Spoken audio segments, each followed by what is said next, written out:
Спасибо вам большое за это. Хочется вам пожелать от всей души искренне всего хорошего. До конца 2015 года осталось всего пару дней. Мне кажется, что-то мне подсказывает, что мы еще успеем совершить пару сумасшествий, которые останутся уже в этом году. В следующем году уже, как у нас принято в России, жизнь с нового листа, и мы не будем вспоминать этих, может быть, маленьких гадостях, которые мы делали в этом году. Поэтому, если вы еще не были достаточно плохой девочкой или мальчиком в этом году, у вас прямо сегодня есть такой шанс отдохнуть как следует, устроить какой-нибудь милый ужас. Почему бы нет?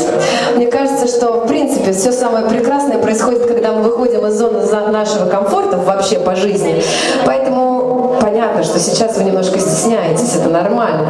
Но здесь все свои люди, вы же понимаете, да? Мы никому ничего не расскажем. Поэтому давайте отдыхать как следует уже начинать. Можно подходить ближе, а то такое впечатление, что мы кусаемся или от нас плохо пахнет. Нет. Мне кажется, приятный парфюм. Нет? Спасибо. Следующая песня, мне кажется, может быть, вы когда-нибудь уже слышали. Совсем недавно мы выпустили на нее клип, она называется «Хьюстон». И если вы ее знаете, пожалуйста, не стесняйтесь, пойте вместе с нами, ладно? Нам это очень поможет. Поехали.